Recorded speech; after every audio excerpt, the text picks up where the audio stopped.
Okay, we are recording. This is the July 14th weekly community call for CHAOSS. Hello, everybody. Let's see here. So if you all want to just take a look at the agenda, it looks pretty straightforward today. We have, I wanted to give the mentorship folks a chance to give us some updates, since I feel like we were kind of rushed a little bit last time since we kind of ran out of time. So I wanted to put them first and just let them have the floor for a minute to give us some updates. So whoever wants to jump in on Google Summer of Code, feel free to do so. This is Sean. I can jump in. I don't have, I'm not at a computer today, but I can say that we did a release of Augur this past week, which many of you saw on the email list yesterday. And the next release of Augur, which will be in between 2 and 3 weeks, will include a number of the machine learning and GitLab workers that the Google Summer of Code students have been developing. So that's a pretty exciting update because we'll be getting them in the code base far earlier than we have, in the deployed and released code base far earlier than we have in prior years. So I think that's great.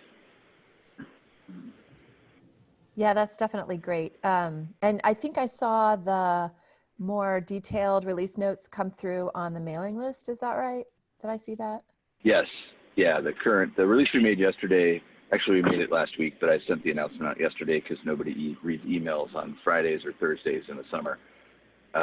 Does include an itemized list of the major things that are in the new Augur release. We're pretty excited about it.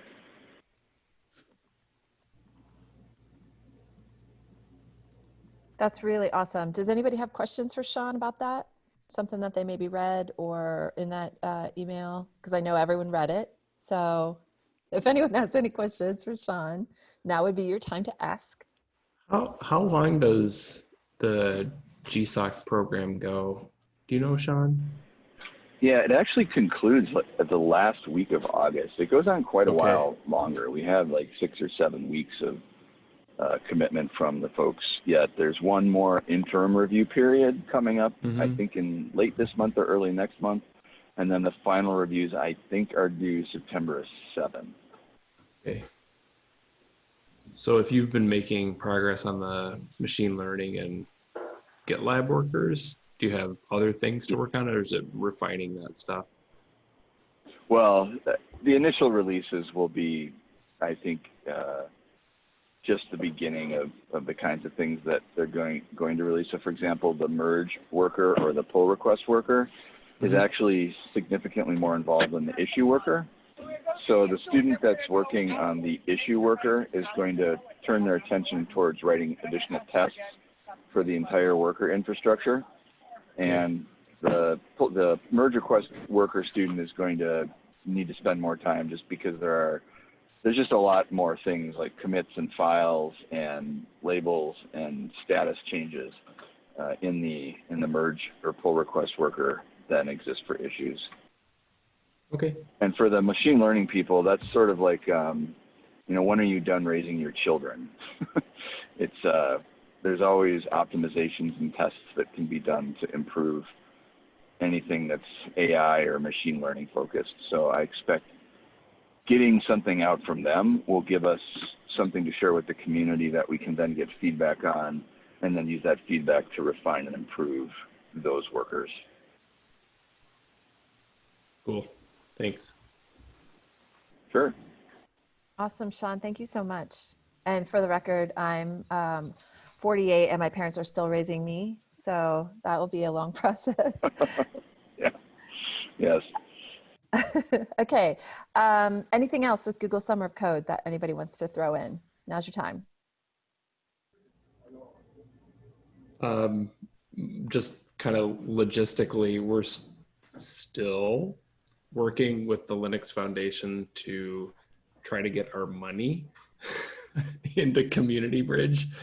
So basically the way that Google Summer of Code is set up is that it has to go to a Payoneer account, and the LF set up the Payoneer account for us. And then over the last 2 years, we've been accumulating money as participating in Google Summer of Code, and we've been requesting to get those funds over to Community Bridge. I haven't looked today, but I'm guessing they're still not there. So it's just even an our prior update on years my funds aren't there yet? No, this is just an ongoing update of my failures to get that money moved over. I don't think it's, I don't think anyone's blaming you, Matt. Is there anything that any of us can do to help you move that along? No, I think I I'm talking think to the there's right some folks people. that, I think there's some folks at my university that could help slow it down if that's helpful. That'd be great. That was a joke. That was a joke. hard to capture with just the audio. Okay. All right. Do you want us to did we put that in the actual official docs there, Matt? Do you want that in there or I not? don't care. It's the failure part. Well, let us know if there's something that we can do to help you Okay. with that for real. We can all Okay. like just keep Sounds emailing good. people or something. I don't know. Thanks. Okay. So if we don't have anything else with Google Summer of Code, then we can move on to Outreachy. Who wants to jump in here? I was seeing if Matt was on. So I guess I'll give the update with Tola, who's doing Outreachy. He's kind of off this week for some university exams. Perfect. Okay. Yep. He's still working on the translation stuff. So it's kind of been a while. It's taken a little while to focus this one down because I think this is something new that we're taking on with the project, the CHAOSS project. So it's been a little bit more challenging as to think about how this slots in process-wise. So, but he's doing well.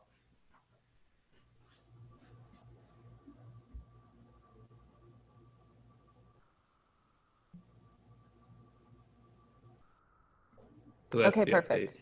Yeah. Yep. Okay. All right. Let's talk about Google season, not summer, but season of docs. Who's on here that will talk about this? Benu. Yes. Yeah. So we have received the applications. As far as till now, we got 8 applications. So we have forwarded all these applications to different teams and members. Right now, this process of evaluation of whom to be selected. So after that, we just need to give a list of people whom we want to the Linux Foundation, and then we will get a number of students, like how many number of students they can actually accommodate. So yeah, this is the procedure and the update regarding it. Sounds legit. Seems like everything's moving slowly or moving smoothly, I mean, along for that. So let us know if you need any help or if there's anything, that anybody. Yeah, sure. Anybody have any questions for Vanu?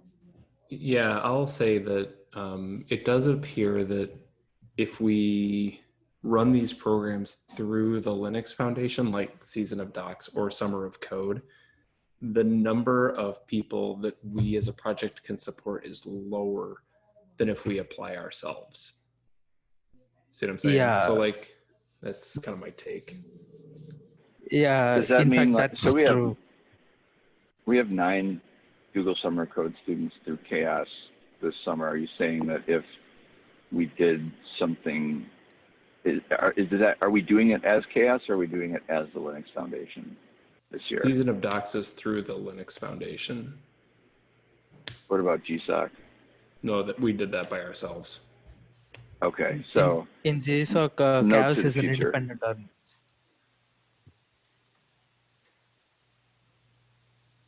Yeah, Venu? In GSOC, we participated as an independent organization, but in Season of Docs, we participated under the Linux Foundation.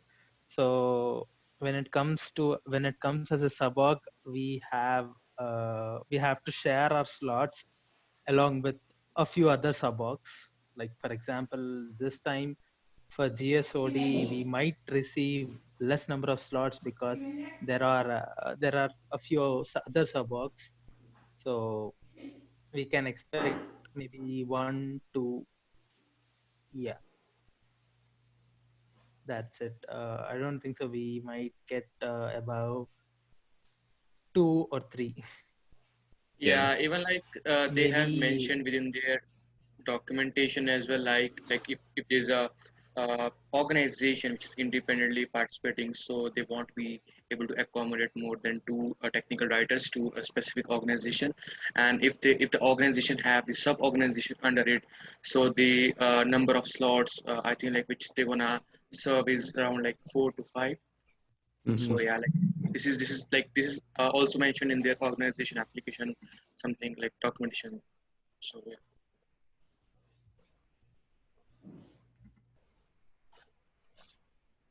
Okay, that sounds good. And we'll just wait and see kind of how that all unfolds and how that comes. Yeah. Any other comments on this or discussion, or are we good to move forward? All Good. right. Okay, I'll just Oh, want yeah. to give my update regarding GSOC project.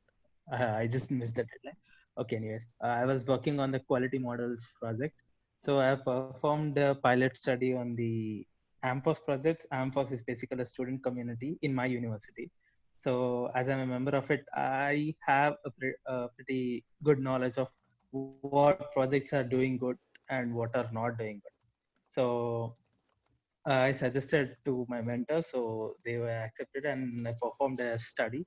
So I dropped a link in the minutes. You can actually check if you're interested to look at the dashboard and those results of the dashboard. Yeah, and the second update is this week I am planning another pilot study on the GitHub.org. Sorry, GitLab projects, GitLab organization projects, and we might expect to add 2 more data sources for this pilot study, that is PyThomil and meetup. So in the next week I'll share updates with that too. That's it. That's great. That's awesome. That'll be really interesting to see how that, what you find from that pilot study. That's really a great idea. Thanks. All right. So if we look at our agenda, thanks, Vanu. We're down to the software update, which we already kind of got from Sean. So if anybody has anything else, feel free to jump in. Otherwise, we'll go ahead and just move on. So from a Primar Lab perspective, I'm not aware of any very last changes. So maybe Georg, you have any comment? Not, we can go on. Yeah, no comments. Okay, fair enough. It was easy. That was easy. I love it. Okay, so do we have Matt or Asta on here to just, if they wanted to give a quick update? I know it's only been, the pilot program's only 2 days in, so I don't know if they really have an update for us, but. Yeah, I don't see him. I've been chatting with Matt. Okay. Right. So just so you all know, you're all, I think, very familiar with the concept behind the D&I badging program. So Matt Snell and Asta Bist have been working on really defining the roles associated with the D&I badging program. And then this week they are running a pilot project, which is essentially asking people to take on the role of an applicant. So they would use the system to apply for a badge, and then also asking people to take on the role of reviewers. So they would review the application. And the idea here is just to understand how the workflow performs from the applicant and reviewer perspective. So that's what's occurring this week. So thanks for everybody who's participating in that, and we should have some updates probably towards the end of the week. And you still have time if you want to volunteer and you haven't yet, you still have time. They have there's a Slack channel, you can jump in and get information, or you can just email Matt Snell and he'll add you into everything and let you know what's going on. So you still have time. And I'll just say that, Asta's a Google Summer of Code student. And she's been amazing in defining the roles and helping set up the entire process. Matt has been amazing too. So both of them have really taken the reins on this and built it out. So yeah, they're doing a really great job, and it's pretty clear. Like if you are, I don't think it would be super time consuming. So even if you're busy this week, if you did have a little extra time, because it's very clear what you have to do, and yeah, it's pretty straightforward. So they've done a great job making it really, really easy for volunteers. Just fake submit an event. That's all you need to do. Just make your event however you want. Make your event up. Yes, it could be a home event. Yeah, there you go. Okay, so let's move along to our community health reports. Matt, you want to talk about this? Yeah, sure. So we've been, a lot of you know that we're working on developing community health reports. And we've been working with Brian Warner and Annie LaRue at the Linux Foundation, and we have the entire process, I think, pretty well established at this point in terms of how somebody would apply and request a report, in terms of like the form that they would use. The question right now is, what are the metrics that would appear on this report? So I'm just kind of speaking on my behalf here for myself, but the idea is to create reports that are very simple, that would be one page, that can be handed around within a community or to people who may have an interest in the community. And the reports that would provide information about the health at a high level and pique people's interest such that if they wanted to dive deeper, they would have the ability to do so by connecting with the CHAOSS project. So, right, there could be folks, say, like, if I just look at my group up on top, like Dawn and Ray, who are really comfortable thinking about community health and in these very deep dives, right? On one hand, the report could end up in your hands, but on the other hand, the report could end up in the hands of, say, an organizational manager who really just wants to get kind of a high level view of a particular community. So this report is kind of this funny thing where we're trying to balance enough information to be useful, not too much information to be overwhelming, enough information for people to ask whether they want to know more. So it's this funny thing. So we're not quite sure what the metrics would be on this report. And so, yeah, go ahead. Yeah, the example that's in the notes I see, I think you and Matt and Elizabeth and Kate Stewart and I were talking about it earlier today, that there's more than one metric there, and there's also one metric there. So the metric that's in that particular graph is contributors, but it's looking at contributors of 6 different specific types of contribution. So it's a report that it incorporates, if we really looked at it, probably at least 6 different CHAOSS metrics, but into one report that consolidates them in a way that helps a community manager answer questions. And so most of our metrics are very, very discrete and don't by definition include time except as a parameter. And I think the temporality of the report, as well as sort of the integration of multiple metrics to provide information that's actionable, those are inputs into what this standard community report becomes, I think.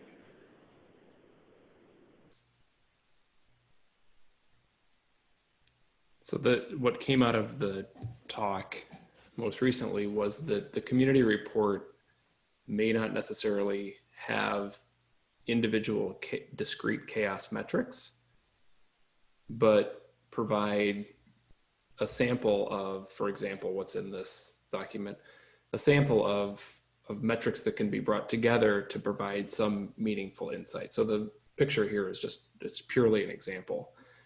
And then a second page, or the back sheet of the report could contain a glossary of all of the discrete metrics that were used in the creation of this report. So we could say, listen, here's 4 visuals that may provide insight on your community. And the second page would be, here are all the discrete CHAOSS metrics that were used in creating these 4 visuals. Exactly. What people's thoughts are on that.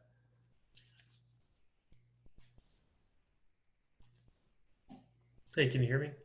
Yes. I was having audio issues before. I absolutely love that, Matt. I think there's something to, I don't know what the first rev is going to look like or even the third, but I bet by the sixth, we're going to be really impressed with ourselves. And I like the idea of us applying our own practices to somebody outside of us. Maybe we can practice internally, like find a project we care about and mock it up and do a beta test, get some comments. But once we start doing it externally, I think it just adds this element of a feedback loop that will only grow our user base and our knowledge of how to implement our own, metrics. Yeah, that's exactly right. That's Matt Broberg, who I think it's voice I recognize. There's a couple of Augur reports that we've put together like this that contain significantly more than one page of these kinds of metrics, and so it is choosing from that catalog to try to figure out which collections of metrics shown in which ways are most useful across the board.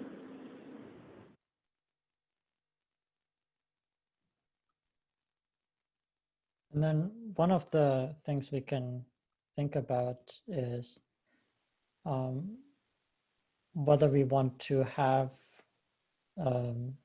our working group representation somehow translate into the report and have for each working group 1 or 2 visualizations that combine multiple metrics, or whether we don't think we don't want to impose the way that we work into the report.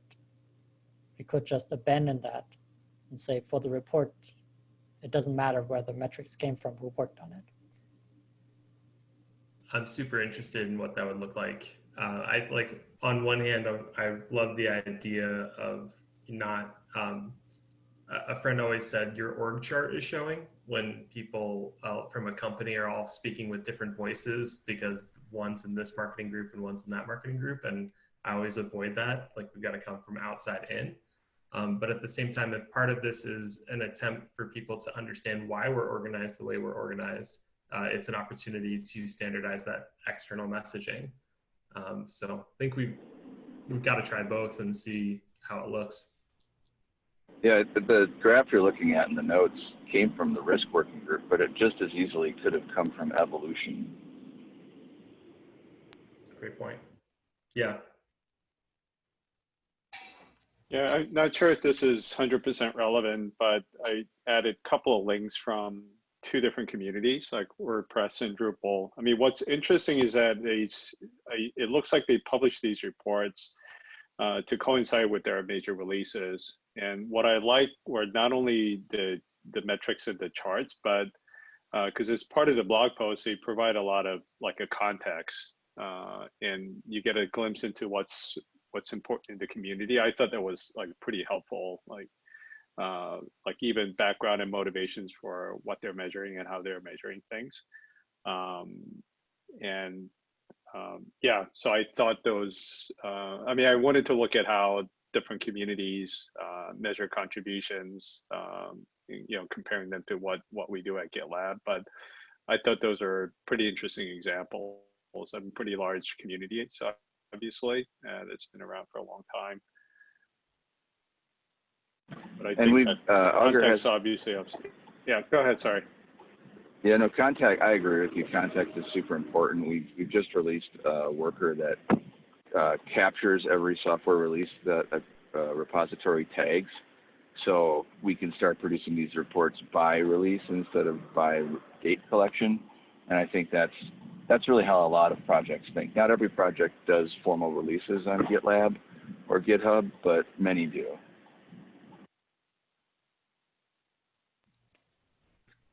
I like these reports too, Ray, because it might give some insight as to what that smaller set of metrics could be coming out of the CHAOSS report. I think that was your point, or part of your point, maybe. Okay, cool. Those, Super can you put helpful. those in the note? I'm sure somebody already put those in the notes. Ray did. Since I can't. Ray got them in Okay, there. awesome. Awesome. Thank you, Ray. Yeah, you bet. Cool. Matt, would it be appropriate to set up some kind of additional meeting for those who want to be involved in these conversations, or is this venue enough, or what would be the best way to move forward? Because it seems like a lot of people have opinions about this, and it might even, merit its own kind of like ad hoc meeting about it. I don't know. We had one ad hoc meeting once. I suppose that would be one, to do just that. But that was already a while ago. And so right now the efforts have been mostly just getting the workflow done, irrespective of the metrics. So like, how does somebody request a report? So it's Right. probably sensible to have a second meeting that would be what are those metrics, or what are those visuals that need to be on that report? Right. Because I think, I think that just the handful of us can work with the LF on the workflow stuff that like people probably don't have a strong opinion, I would imagine, about that. But the metrics themselves, I think would merit, I personally think would merit a larger group discussion. Okay. Maybe I'll send, how did you organize that before? Totally ad hoc. I don't even remember. It was just, I think it was reaching out to some folks from Augur and Grimoire Lab is what it was. Just because they were the tools that would do it. But to Ray's point. And I'm curious to look at these other reports, but I think maybe an open call for anyone who's interested in this, and maybe in advance Grimoire Lab and Augur can provide some examples of things they've done, and maybe even take a look at the links that Ray provided and seeing if we can mimic or incorporate some of those thoughts so the discussion can be grounded in actual ways of looking at our metrics. Yeah, okay. How about if I just set up like a doodle and I'll put it on the mailing list, and whoever wants to be a part of that, we can just find a time that works. Does that make sense? Does that seem reasonable? Yeah, I mean, if that doesn't work, this is an open community call. I wouldn't mind spending, it doesn't have to be this call, but using just some of the weekly time, even 20 minutes to talk through that. Yeah, plus one of that, Matt. I wonder if a good call. If Sean and Grimoire Lab team had time in either, let's say, the next 2 weeks, and we just say the 28th of July is like a themed call specifically for working on a draft of a report or discussing what that would look like. Yeah. How does that sound? Yeah. That sounds good. That works for us. That sounds really good. That works for us. We could do it the way that we did with when we were planning the CHAOSS.Con event. We could just put it at the end of the agenda, and people who aren't interested in that topic can drop off. Perfect. And then everybody who is can stay.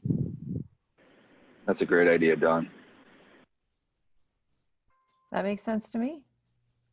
Do you think that timing is okay with LF, Matt? Are they going to want something sooner, or do they care? No, they don't think they care. Okay, perfect. Awesome.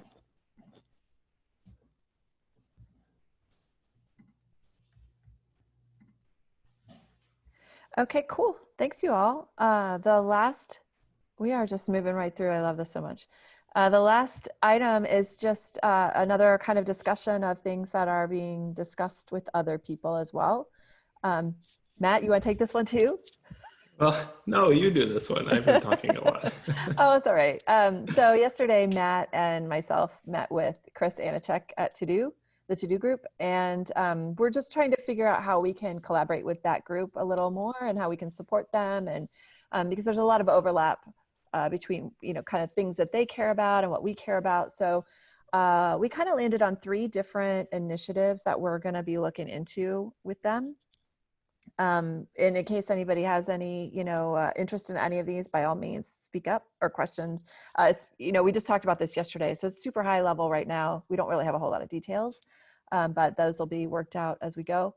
So the first thing we talked about was sending a survey out to their communities, just to see kind of what metrics are important for them, what they want to see, what they like to look at. I'm Maybe what? It was just me. Oh, I lost you for a second, but oh, sorry. apparently it was just me.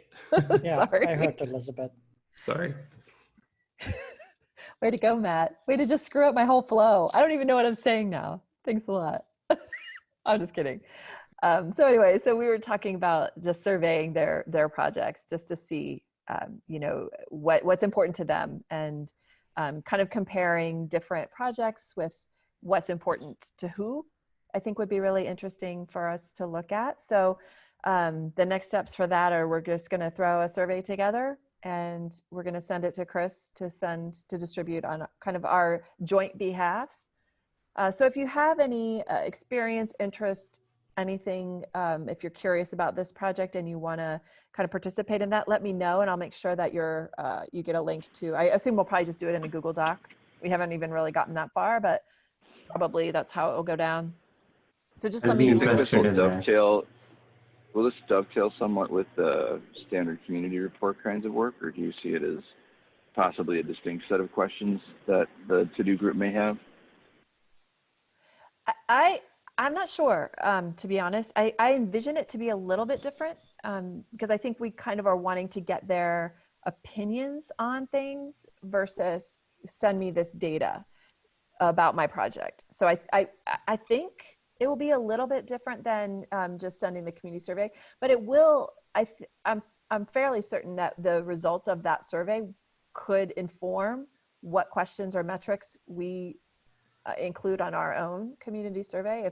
If everyone is like, oh no, this is absolutely the most important thing that I want to know regardless, then yeah, I mean, I think that's something that we should take into account when we're developing our own metrics for that community report. So did that answer your question, Sean?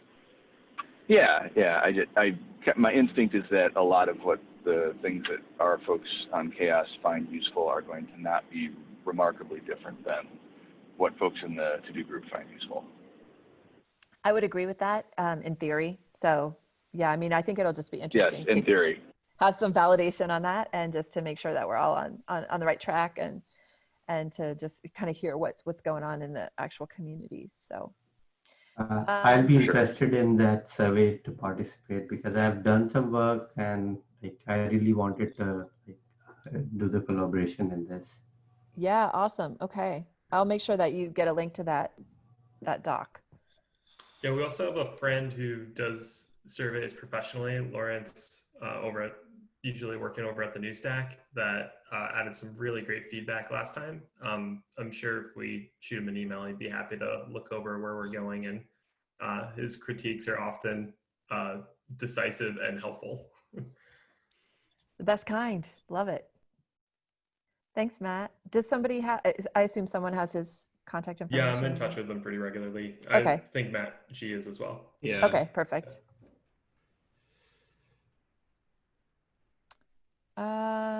Yeah, and then I think those results would be published jointly with us and To Do. It also kind of brings a little more visibility to what we're working on, and kind of just keeps us in the forefront of people's minds for both sides. So I think that's a really good thing for everybody. And then the second thing we talked about was working on, I put a link in there. Chris mentioned doing a landscape. So if you want to click on that link, you can kind of see what we're talking about. And that's super high level. Like, I'm not even really sure what our next steps are with that. So that we need to really take a look at and figure out what. Yeah, I looked at that before the call. That was a giant page of boxes that if you clicked on a box, you got another giant page of boxes. yeah, it's pretty complex. But yeah. Are those intended? Does each box represent a collection of repositories, or is it more than that? It's a project. So a project could be a collection of repositories, but I've spent a lot of time navigating that landscape, and it's grown from like a very manageable set. Like, I think if we try to visualize our metrics, it would be what the early days of the CNCF landscape looks like, which was pretty navigable. I think CNCF has just exploded with different projects. So each one is its own kind of JSON object that it has a relationship to either a category or to multiple categories. And that's how it like does the layout, and the PR system for it is really nice. So my question is, are we talking about creating a landscape of the CHAOSS project and all of our working groups and everything that how we are organized, like CNCF is organized in these projects? His proposal was to create an OSPO landscape. Ooh. So What are the, yeah, so what are the, Sorry, I should have put that in there. Yeah. what are the projects that need to be on the radar of an open source program office? So these proposal. So the collection here is the massive collection, and we would run chaos statistics across this massive collection to identify things that, for reasons of accelerating participation or other, they would want all to-do group, or many to-do group members would want to pay closer attention to that project. Is that right? Not from what I understood the original conversation. So that okay. there's the CNCF landscape. I think there's others. There's like 12 or 15 there's a lot others. Of boxes. No. There's other landscapes. That's not CNCF. Yeah. So and they're smaller than this. So what he was proposing was to put together an OSPO landscape that would kind of put on the map the projects that somebody working in an OSPO should care about. That makes sense to me. And like the categories of OSPO would be like reporting and community management and messaging or whatever sort of classification system we come up with. That would be fascinating. Yeah. It's definitely broader scope than what we normally cover in our niche, but I love the idea of collaborating and influencing OSPO in general through CHAOSS. I think that only elevates our cause. Is OSPO defined by individual OSPOs then? Like, is the scope defined by individual OSPOs, or is there a general to-do group scope of OSPO? That's what I'm trying to understand. Oh, great question. I don't know. I don't know. Yeah, I've read through to-do groups documentation. There is kind of, I'd say there's a general practice of what people mean by OSPO that to-do group has. They have a collection of guides and tutorials around, like how to create one, how to measure it, and we're featured heavily in there. Yeah, there's definitely differentiation in practice.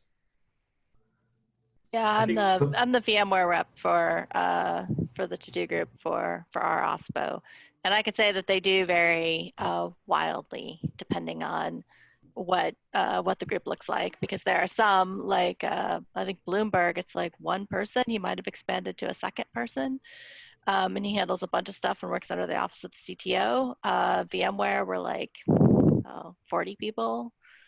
We do various things, but the guides are a good kind of a starting point for what you would expect to have in an OSPO, but there's a ton of variability across the to-do group for sure. And I think we're not trying to create a landscape of OSPOs documenting which companies all have an OSPO. I think the way I understand this is we are collecting open source projects that OSPOs can use. And so the OSPO would be the user of the landscape. Yep. Yeah, but I think it's important to understand that the OSPOs are very different from each other when you're thinking about metrics for these types of projects. Yeah, and so what I'm hearing from that is the scope of what we provide is going to, maybe there'll be some common things, but there may be some things that need to be specific to the OSPO. So how do metrics go into the OSPO landscape? Even before that, I would ask like how we are going to organize from that big ecosystem of projects. Like for every OSPO, they have a different set of goals and objectives, and they're focused on different projects. So it'll be like a giant universe of the projects that we are focusing on for different OSPOs. So let me let me say that this was just a preliminary discussion that we were having with Chris. So I don't have all the answers to the, we were just kicking around ideas where kind of thoughts in the CHAOSS project may merge with thoughts that are in the to-do group. So how the CHAOSS project fits, Georg, I mean, we'd be obviously one of perhaps the squares. Why the CHAOSS project would be involved in creating the entire OSPO landscape, I think that's a little bit open in my mind. Like, what's the larger goal in creating that landscape? So out of the three, like so far the first one, the survey seems to match a little bit more clearly and immediately. This one may have to be worked out a bit. Now in each of the cards, if you click on the cards in the landscape, there are metrics in there. So you see like commits, and they have the CII badging reporting. Do you see that? Even licenses. Mm-hmm. So at one point there was a request that, and we've all heard this before, could the CHAOSS project produce a healthy, unhealthy, a green, yellow, or red, right? Something along those lines. Like, this can't get too complicated, but even just a little bit of insight might be useful. So yeah, I do think we need to get a little more clarity on what Chris is thinking, because depending on where you tried to go with this, if this was like a landscape of projects that OSPOs might be involved in, that would be like thousands, hundreds of thousands of open source projects. It's like everything, which isn't doable. There might be some areas that we'd want to focus on. So tools that the open source program offices themselves might use. So if you focused around things like tools that OSPOs need, things around compliance, for example, so like container compliance or open source license compliance, maybe a landscape of tools that OSPOs need, things like CLA bots and stuff like that. That might be more useful. It was the latter as to where my head was in That's the same. Yeah, that's where I was too, thinking of, yeah. So it's more about the open source projects that open source program offices would actually directly consume themselves in the context of running an open source program office. Yes. Okay. That was my understanding. That makes more sense. Sorry, I think I misunderstood the first time. Or I didn't explain it well. I'll take That's why I asked for clarification, and now it's clarified, so thank you both. And then moving on, this is a great segue into the third thing that we talked about, which was linking up our badging with those cards. So you see there's, if they did have a CII badge, it would show up there. And we kind of explained our D&I badging program to Chris, which he was super, super excited about and really into. And then, we afterwards, Matt and I were kicking around some other ideas that if someone even just, fills out a request for a community health report from us, then that would even give them a badge of like, hey, this is something that we care about and we're looking at and, we're actively monitoring. So just, again, it's super high level, really early on in the conversations, but there might be something down the line once D&I becomes a thing, when it's completely released, or any badges in the future, if we wanted to integrate those in with that landscape card. So if anyone has any thoughts on that, feel free to speak up or drop them in the meeting minutes or anything like that. I will say Chris had also talked, not from a to-do group perspective, but from a CNCF perspective, that as the badging program moves forward, particularly at the project level, that he would be interested in participating from CNCF side of things and thinking about how that works. So that was really cool too. It was very cool. Yeah, he was exciting. really excited about that. Yeah. So I think that's everything. We have 4 minutes. Who has something else they would like to bring up? Anyone?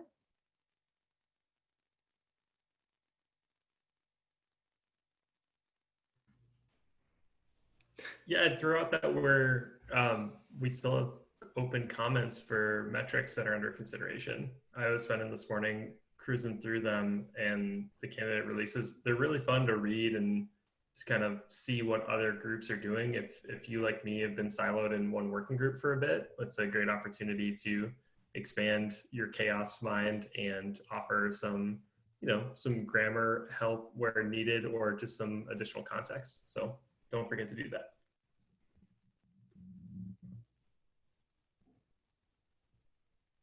And the comment period closes at the end of the month, the 31st.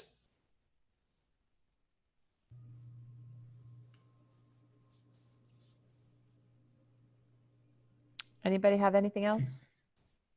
3 minutes left. That's it. I'm good. All right. Well, then kick off planning the next CHAOSScon. Nope.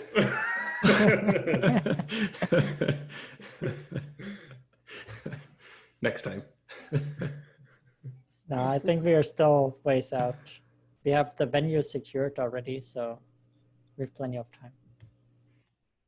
Yeah, I'll be curious what happens with FOSDEM. Yeah, there's a year. big unknown in between now and then.